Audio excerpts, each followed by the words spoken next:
लिया है।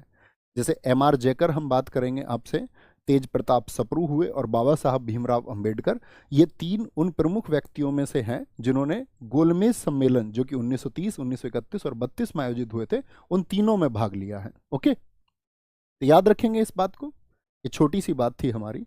आगे चलेंगे दोस्त, अब हम अपनी बात को आगे बढ़ाते हैं। अब तक हम पढ़ रहे थे कौन सी, ड्राफ्टिंग कमेटी। तो सबसे ज़्यादा प्रश्न जो पूछे जाते हैं वो ड्राफ्टिंग कमेटी यानी कि प्रारूप समिति से पूछे जाते हैं। उसका गठन कब हुआ था आपका, फाइनल रिपोर्ट किस तरह से आई, भारत के संविधान का नाम किस दिन सुझाया गया, और अन्य समितियों की बात करेंगे। तो दूसरी समिति थी संघ शक्ति समिति। संघ शक्ति समिति,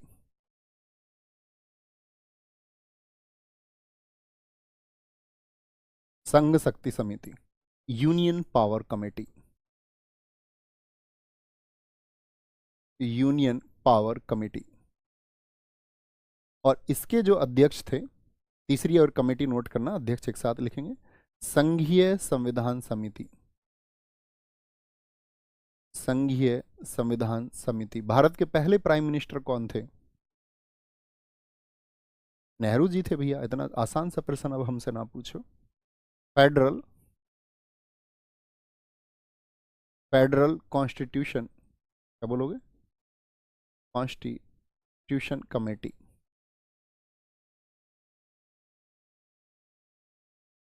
ठीक है। और चौथी कमेटी एक और नोट करें, राज्यों से संबंधित समिति,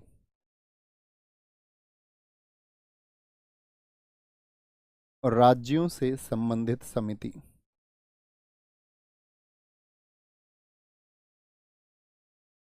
कमेटी related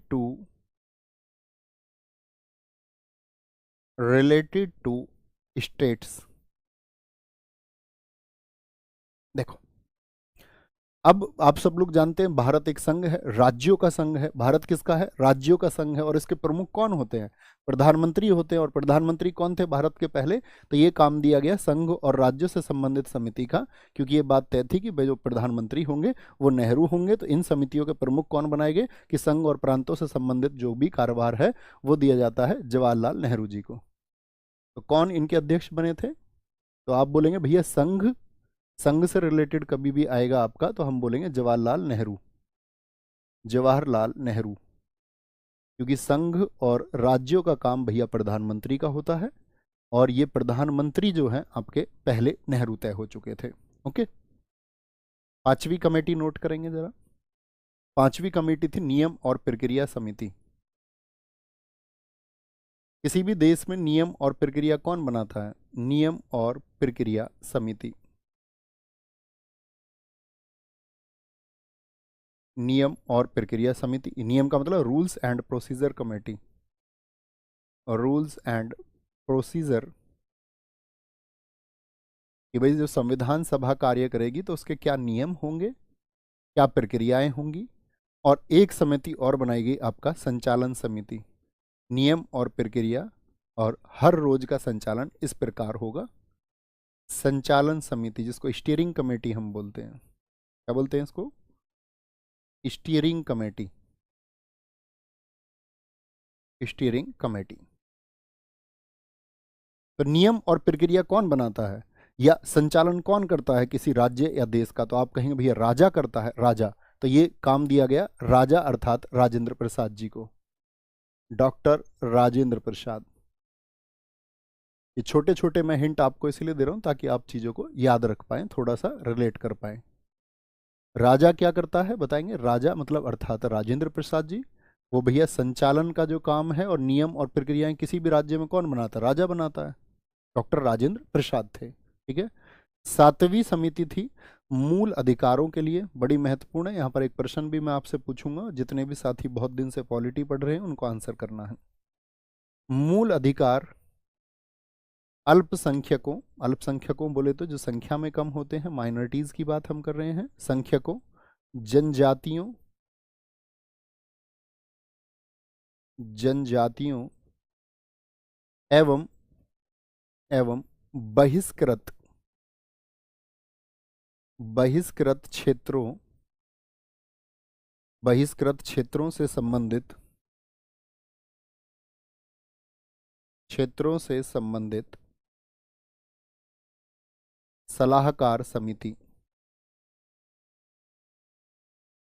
सलाहकार समिति यानी ये इस कमेटी का मतलब क्या था कि भाई इस कमेटी को ध्यान रखना है जो लोगों के फंडामेंटल राइट्स हैं, जो माइनॉरिटीज के राइट्स हैं, जो ट्राइबल एरिया हैं, और जो साथ ही आपका क्या बोलेंगे बहिष्कृत क्षेत्र अर्थात एक्सक्लूडेड एरियाज। अभी मैं आपसे प्रश्न ये पूछना चाहूंगा, बहिष्कृत क्षेत्र से आप क्या समझते हैं, एक बार बताइए।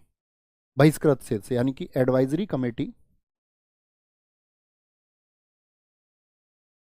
Advisory committee related to excluded area. अब देखो ये बात समझनी है आपको, बहिष्कृत क्षेत्र। अब इसमें आपको मैं सारे शब्द बताऊं तो मूल अधिकार आप जानते हैं, मतलब किसी व्यक्ति के अपने जो अधिकार हैं जिनका हनन नहीं हो सकता उनको मूल अधिकार हम कहते हैं। अल्पसंख्यक मतलब कि आपका जो हमारा देश था तो इसमें हिंदू मेजोरिटी है लेकिन बाकी वर्ग भी थे, इसमें आपका जैन भी थे, बौद्ध भी थे, मुस्लिम भी थे, तो वो सभी क्या था आपका माइनॉरिटीज थी अर्थात आपका अल्पसंख्यक थे।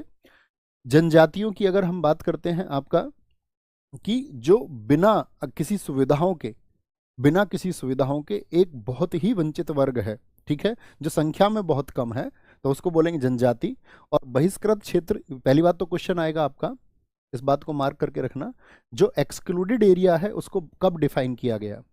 बहिष्कृत क्षेत्र या आंशिक रूप से जो बहिष्कृत क्षेत्र हैं इनको याद रख लेना, इनकी जो परिभाषा पूछेगा बहिष्कृत क्षेत्र को कब परिभाषित किया गया यानी इसको कब डिफाइन किया गया, तो इसको डिफाइन किया गया है 1935 के एक्ट में।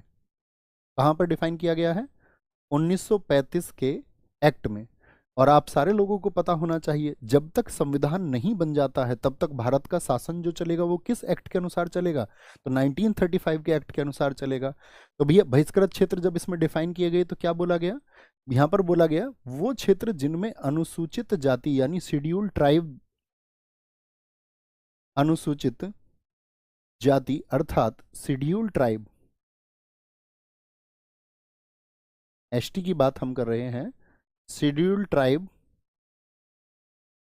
का महत्व हो, शेड्यूल्ड ट्राइब का महत्व हो, और उनके अधिकारों को बचाने के लिए क्या चाहिए हमको, एक स्पेशल एडमिनिस्ट्रेशन चाहिए, यानी कि हम कह सकते हैं एक आपका विशेष प्रशासन, या अगर और बात करें तो विशेष प्रशासनिक सुधार की आवश्यकता होगी,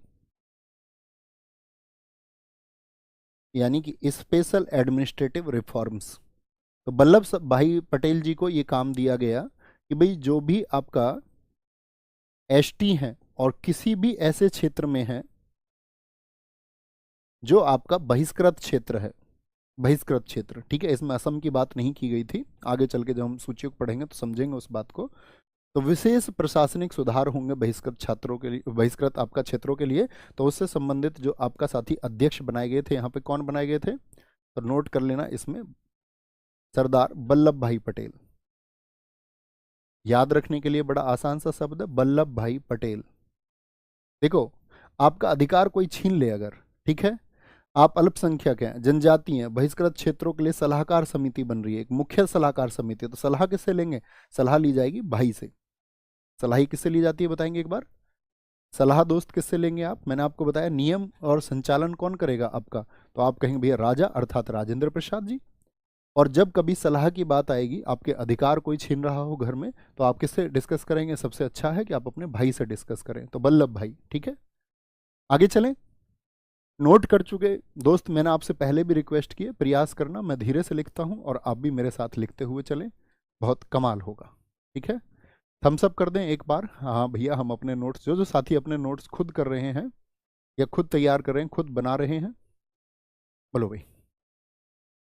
मूल अधिकार अल्पसंख्यकों, जनजातियों एवं बहिष्कृत क्षेत्र से संबंधित सलाहकार समिति, advisory committee related to fundamental rights, minorities, tribe and excluded area. Excluded area कब डिफाइन किए गए, 1935 के एक्ट में, ओके। अब देखो यहां पर इसमें दो चीजें और जोड़ना, यहाँ क्योंकि ये क्षेत्र बहुत बड़ा हो गया और इस क्षेत्र को जब इतना बड़ा कर दिया गया तो इसमें इनकी हेल्प के लिए दो सब कमिटीज भी बनाई गई थी। सब कमिटी मतलब समिति के अधीन काम करने वाली एक अन्य समिति को उप समिति या सब कमेटी कहते हैं हम, जो किसी कमेटी के अंडर में काम करें। तो यहाँ पर क्या बोलेंगे, इसके लिए आपका साथी दो उप समिति बनाई गई थी, जिसमें आपका पहली उप समिति थी नोट करेंगे, पहली उप समिति थी मौलिक अधिकार, जो बड़ा क्षेत्र है, एक बनाई गई थी मौलिक अधिकार उप समिति, मौलिक अधिकार उप समिति। उप का मतलब क्या होता है? उप का मतलब होता है छोटा, तो ये समिति से छोटी समिति थी, ठीक है, इसको छोटी समितियों में नहीं रखेंगे, ठीक है। तो मौलिक अधिकार उप समिति जो बनाई गई, यानी कि फंडामेंटल राइट्स सब कमेटी जो बनाई गई, भैया जो मैं लिखता हूँ ये समझ में आ जाता है ना अच्छे से? मतलब ऐसा जो पेन की वजह से, क्योंकि मुझे तो ये लगता है कि ये साफ लिखा हुआ है, आप सब लोगों तक भी साफ पहुंचता है। इसके जो अध्यक्ष बनाए गए थे वो बनाए गए थे आपका कौन? जेबी कृपलानी। जेबी कृपलानी कौन थे इसके अध्यक्ष थे, चेयरमैन थे। इसकी हेल्प कर रहे थे जो आपका मौलिक अधिकारों के लिए सलाहकार समिति थी। और दूसरी जो समिति इसमें बनाई गई थी, दूसरी समिति बनाई गई थी आपका अल्पसंख्यकों के लिए, अल्पसंख्यक उप समिति, अर्थात माइनॉरिटीज सब कमेटी। क्या बोल रहे हैं भैया बच्चे, साफ दिखता है? ये बोल रहे हैं माइनॉरिटीज। भाई साहब माफ करेंगे, मैं किसी को बच्चा बच्चा ऐसे बोलूं, बोले भैया बच्चे नहीं है हम बहुत बड़े हैं, वो फ्लो में आ जाता है। इसके लिए जो आपका अल्पसंख्यक उप समिति के जो बनाए गए थे वो थे आपका H.C. मुखर्जी। तो ये दो ऐसी उप समिति थी जो किसकी मदद के लिए, यानी कि जेबी कृपलानी और H.C. मुखर्जी साहब, इनको काम दिया गया वल्लभ भाई पटेल जी की हेल्प का। या बोलूं तो वल्लभ भाई पटेल जी को जो आपका कौन से क्षेत्र दिए गए थे, अल्पसंख्यकों के बारे में विचार रखेंगे वो, मूल अधिकारों के बारे में, और साथ में आपका जनजाति और बहिष्कृत क्षेत्रों के मामले के लिए उनको समिति बना करके दी गई। उनकी हेल्प के लिए दो आपका, जिसमें बड़े मुद्दे थे आपका, एक तो मूल अधिकार, तो मूल अधिकारों के लिए जो समिति बनाई गई उसमें जेबी कृपलानी साहब को, और अल्पसंख्यकों के लिए जो बनाई गई उसमें H.C. मुखर्जी को रखा गया। कोई दिक्कत? आठवें पे आते हैं दोस्त। बड़ी समिति मैंने बताई आपको, आठवीं बड़ी समिति थी आपका प्रांतीय संविधान समिति। प्रांतीय संविधान समिति,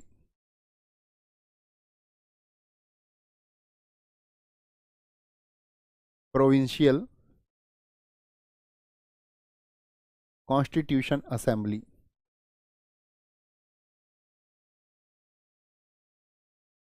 असेंबली बोल रहा हूँ, सॉरी, सभा नहीं है ना, कमेटी है, कॉन्स्टिट्यूशन कमेटी।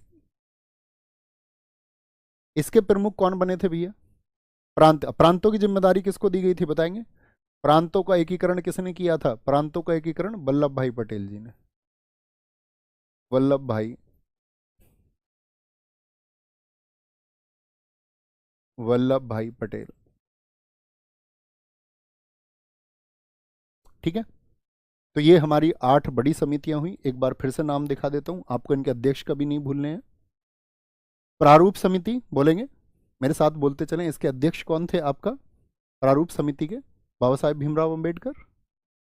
दूसरी मैंने बात की थी आपसे कहां से, संघ, और संघ के लेकर के प्रमुख कौन बनाए गए थे? नेहरू जी। राज्यों से संबंधित जो थी जवाहरलाल नेहरू। नियम प्रक्रिया और संचालन समिति डॉक्टर राजेंद्र प्रसाद। मूल अधिकार और साथ ही आपका अल्पसंख्यक जनजाति बहिष्कृत क्षेत्रों के लिए वल्लभ भाई पटेल। दो सब कमेटी बनाई गई इनके हेल्प के लिए।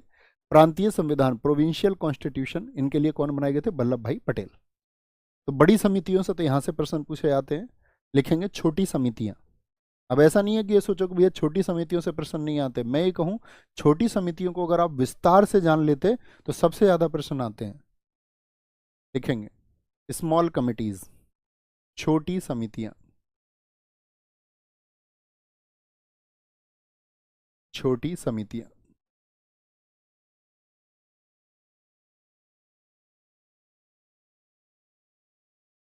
Small committees,